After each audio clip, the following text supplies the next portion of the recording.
Aliyat Sheni, the Torah tells us, when you enter the land, you conquer the land, you settle in the land, and now you say, I want to appoint a king like the goyim that surround me.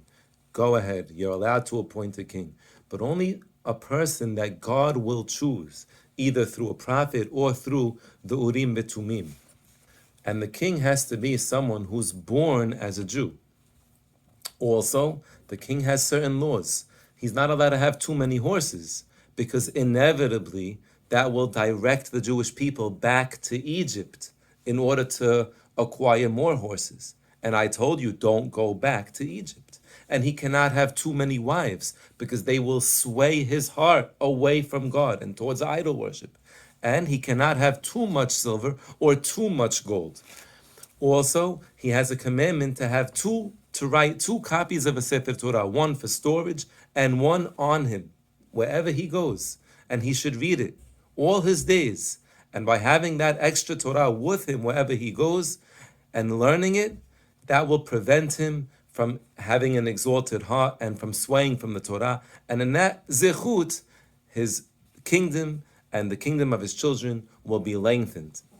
Now we know that King Solomon reasoned, if the Torah is telling us why a king can have, I could have many wives and they won't sway my heart. I could have many horses and I won't let the people go back to Egypt. I could have abundant gold and silver. And we know that at the end of his life, his wives did sway his heart, and he allowed them, and he wasn't moheh when they worshipped idols. And we know that because he had abundant horses, they did end up directing Jews back to Egypt.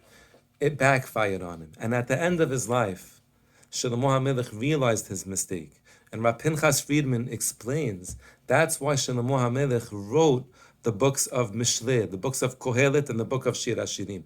In Mishleh, King Solomon writes, En chokhmah ve'en tibuna ve'en esa le'neged Hashem. Sus muchan le'yom melchama ve'lahashem ateshuah.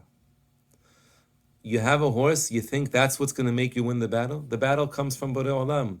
We can't go and have more than horses than necessary.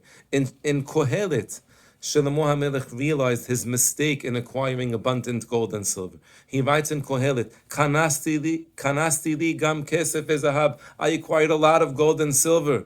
And then he says a few pesukim later, Vehineh hakol hebel urut ruach. It's a waste of time. And in Shir HaShirim, he writes about how we are married to Borei Olam. Keshoshana ben hachohim ken ra'yati ben abanot. In order to be mechaper for being obed on lo yarbelo nashim.